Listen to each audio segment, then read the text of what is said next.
ici c'est King of Kings dans le bâtisseur et bienvenue une nouvelle fois à une autre édition de notre show. Le show que nous avons baptisé le fait. Ici nous ne parlons que des réalités qui choquent. Aujourd'hui nous allons parler de la femme africaine spécialement. Et on va parler du sujet intitulé La femme africaine et l'hypergamie. Et vous allez comprendre dans le développement.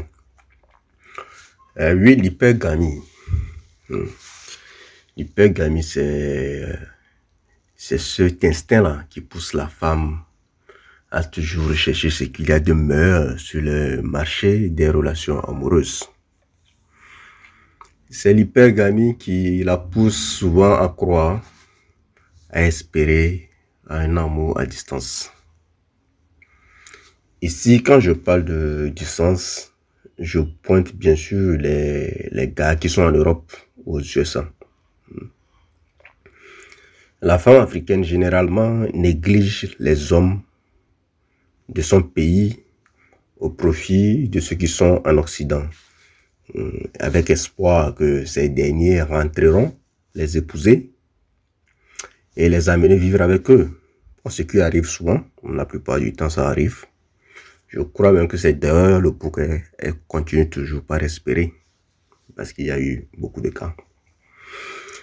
C'est vrai qu'il y a eu des cas qui ont été des réussites. Et aussi, il y a eu des cas qui ont été des échecs, comme dans toute entreprise, bien sûr. Donc, ces réussites les font espérer un gars qu'elle n'a peut-être jamais vu, juste dans l'espoir d'avoir une vie meilleure que celle que ce qu'elle a déjà, un peu. Et en fait, tout cela, elle veut avoir toute cette vie meilleure sans lutter. Si je peux dire, elle ne veut pas lutter. Et donc, généralement, elle ne lutte pas. Elles attendent. Et toutes leurs luttes s'arrêtent à leur forfait Internet. Et autant qu'elles accordent au gars qui est de l'autre côté. C'est un peu triste, mais c'est ça. Oui, un peu. Donc, elle attend bonnement que le gars débarque de l'Occident pour venir l'épouser. Donc, la femme africaine peut espérer comme ça, même 15 ans s'il le faut, pour un résultat incertain. C'est un résultat incertain. Ça peut arriver ou pas. Ce n'est pas ça le grand problème. Le grand problème, c'est que il y a un revers. Le revers du film, c'est qu'elle ignore que les gars communément appelés benguistes, c'est comme ça qu'on appelle les Africains de la diaspora, ceux qui sont en Europe, on les appelle les benguistes. La plupart de ces gens-là n'ont pas de situation sociale bien définie. D'autres vivent même aux dépens des vieilles femmes blanches en Europe. C'est d'ailleurs l'une des raisons pour lesquelles ces derniers ne rentrent pas souvent au pays. C'est parce qu'ils n'ont pas de situation vraiment claire. Oui, un peu. Sinon, nous tous on sait, en tant qu'Africains, comme nous aimons frimer là, que si nous avons une bonne situation en Europe, nous rentrerons au pays de temps en temps. Oui, un peu. Donc, tout Benguis qui a toute sa situation en règle et qui a un peu une situation financière correcte, n'a même pas envie de rester en Europe. Il est la plupart du temps en Afrique. Et même la plupart de ceux qui ont une situation l'ont eu à cause d'une femme blanche. Il faut qu'on soit clair. Ok? Ici, on dit ce qu'il a dit. Ils l'ont eu à cause d'une femme blanche avec laquelle ils vivent là-bas. Donc, vous voyez, ils vivent avec leur femme. Donc, ce serait même difficile de débarquer comme ça pour venir épouser une soeur. Même s'il y en a qui le font.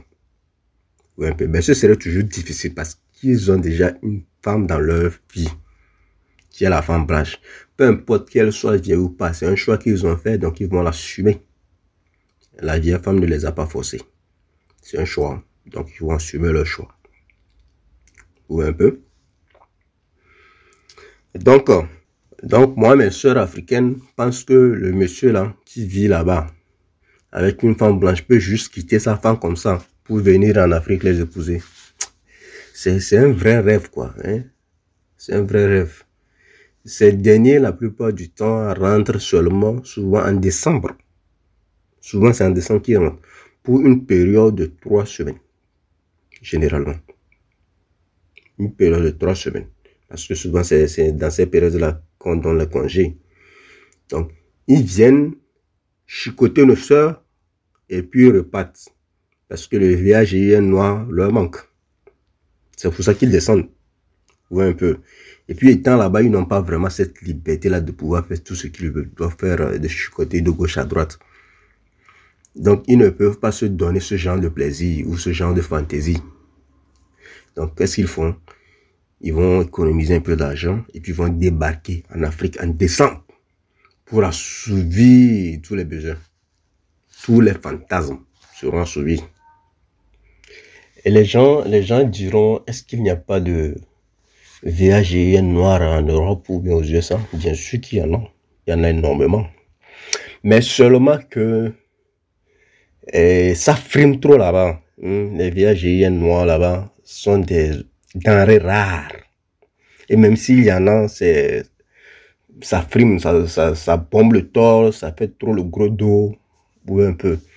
Donc ça a trop de fibres masculines. Donc nous les hommes, on n'est pas attirés par les filles masculines. Un peu. Et donc ces filles-là sont, si on peut dire, inaccessibles et pas attirantes à cause de leur caractère. Oui, un peu. Et donc ça fait que nos frères africains qui vivent là-bas ou bien ceux qui sont nés là-bas préfèrent rentrer. En tout cas, ceux qui ont encore un lien avec l'Afrique, ils préfèrent rentrer en Afrique pour faire tout ce qu'ils ont envie de faire. Il y a même une vidéo qui a parlé de nos sœurs africaines et les gens qu'on appelle communément les blédards. Il y a une vidéo sur la chaîne, vous pouvez suivre. Vous allez comprendre un peu de quoi je parle. Donc, les VAGIN noirs là-bas bombent trop le torse. C'est ça qui fait que nos frères préfèrent rentrer et faire tout ce qu'ils ont envie de faire. Parce que là-bas, ils ne peuvent pas le faire. On se comprend un peu. Donc, c'est ça. Donc, quand ils rentrent, ils vont rentrer blaguer nos femmes et retourner tranquillement dans les bras de leur vieille blanche. Faut qu'on soit clair, je l'ai dit, la plupart c'est des vieilles, c'est des femmes qui tournent souvent, qui ont déjà fini leur carrière, quoi, qui sont déjà dans la 35 ans en allant. Souvent c'est ça. C'est rare de voir les jeunes filles comme ça s'intéresser vraiment à nos frères pour une vraie histoire. Généralement ça n'existe pas. Vous voyez un peu. Quand vous voulez une fille fraîche comme ça, 18 ans, 20 ans, qui est là, qui aime vraiment un frère pour un avenir, non. C'est pour s'amuser, c'est pour se chicoter de temps en temps, c'est tout. Il n'y a pas de vrai quelque chose comme ça. Voilà. C'est quand elles finissent leur carrière, elles ont autour de 35, comme ça, qu'elles viennent maintenant déranger nos frères. Et comme aussi ils sont dans le besoin, bon, ils prennent ça. La plupart, c'est juste pour avoir le papier et puis avancer. Donc, ils prennent ça comme ça et puis, bon, ils font la vie en attendant de voir ce que ça peut donner. Ouais, un peu. Donc, c'est ce qui se passe. Donc, ces derniers vont venir en Afrique, blaguer aux femmes et puis retourner dans les bras de leurs femmes. Et nous, nos soeurs sont là.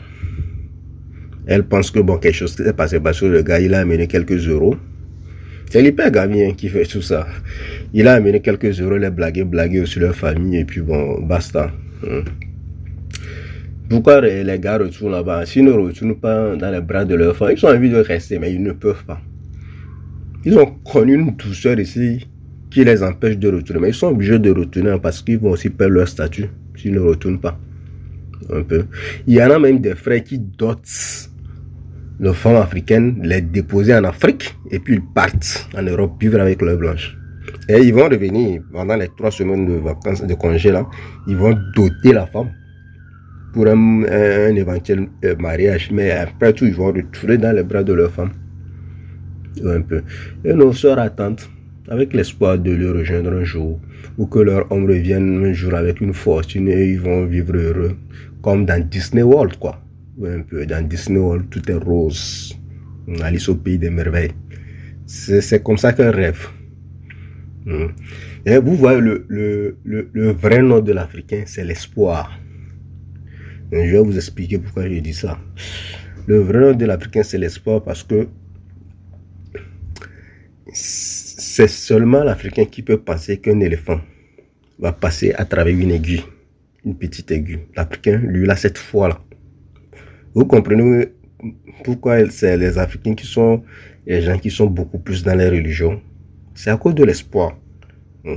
La religion, quand vous faites une bonne analyse, une vraie analyse, vous voyez que son résumé, c'est l'espoir.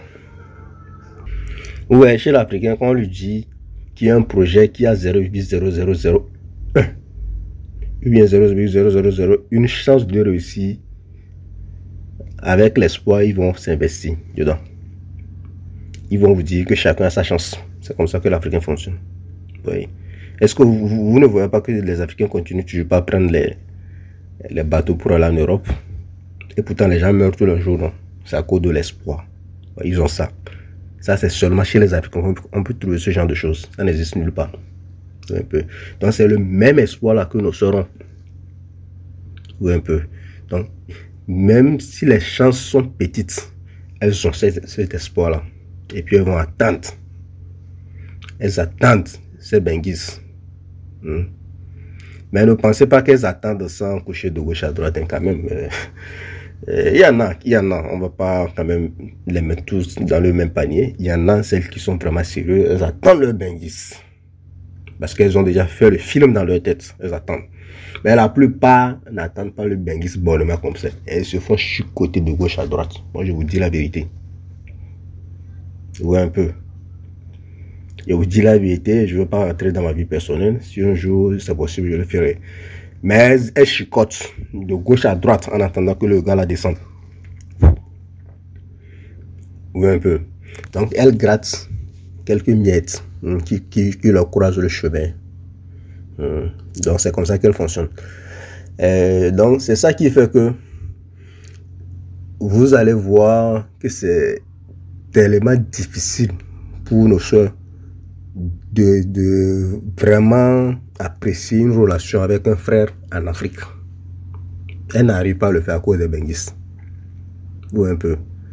Donc, comme je disais, on ne peut pas gâter le nom de toutes les femmes. Il y en a qui sont sérieuses. Mais c'est vraiment difficile de vouloir rentrer dans ce genre d'espoir-là. Pour moi, c'est compliqué. Donc, si moi j'ai quelque chose à dire à mes soeurs ce soir, c'est que réveillez-vous.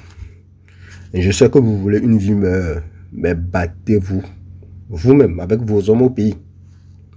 Vous atteindrez ce bonheur-là que vous voulez. Un peu. Une meilleure vie prête à emporter, c'est pour les chanceuses, et c'est rare. C'est que vous voyez une fille, elle naît, elle va à l'école tranquillement, elle finit ses études en même temps, elle tombe sur un prince charmant, riche, beau, tout ça. C'est rare. C'est très rare ce genre de truc. Mais c'est ce que tous les filles veulent.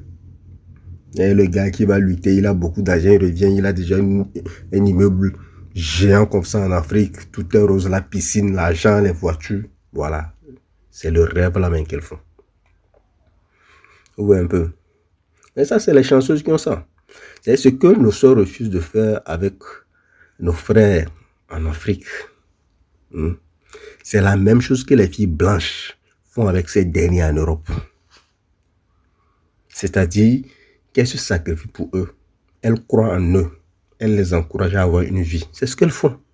Mais c'est ce que vous refusez de faire avec les frères en Afrique. Et si vous faites la remarque, comme je disais, nos frères, la plupart du temps, c'est comment est-ce qu'on appelle-t-on? Les rescapés de la guerre. Et les femmes que les hommes blancs ne veulent plus, la plupart du temps, c'est les femmes là que nous, nos frères, prennent là-bas. C'est les vieilles, les moches, les grosses. C'est ça. Il faut qu'on soit clair. Ok? Donc, ces femmes-là que je viens de citer ici, elles redonnent la joie de vivre à ses frères. Mais c'est ce que vous refusez de faire en Afrique. Elles se battent avec ces frères-là en Afrique, là, en Europe, là-bas. Les aider à avoir une vie. Mais vous refusez de faire ça. Mais vous attendez que les autres là, donc, encourager les frères africains à avoir une vie. Après, ils vont prendre cette vie et puis vous amener en Afrique. Vous voyez que vous êtes un peu bizarre. Non? Vous êtes vraiment bizarre. Donc, quand vous attendez les benguistes de revenir vous épouser, c'est vraiment absurde. Je crois que vous devez faire la même chose que les femmes blanches font là-bas avec nos frères. Faites la même chose en Afrique avec nos frères et mettez le reste en prière. Et vous verrez que vous aurez une vie meilleure. Une vie meilleure. Au lieu d'attendre des gens qui vont revenir une fois par an, des fois même une fois chaque 2 ans, vous voir à cause des miettes, à cause de quelques euros et des promesses bidons qu'ils vous font. À cause de ça, juste ça. Refusez la paresse, acceptez la réalité. C'est ce que moi je peux vous dire ce soir, les frères et les sœurs africaines. Ouais, un peu. Donc je vais m'arrêter ici. C'était King of Kings dans le bâtisseur. Vous passez une très belle après-midi sous la protection divine.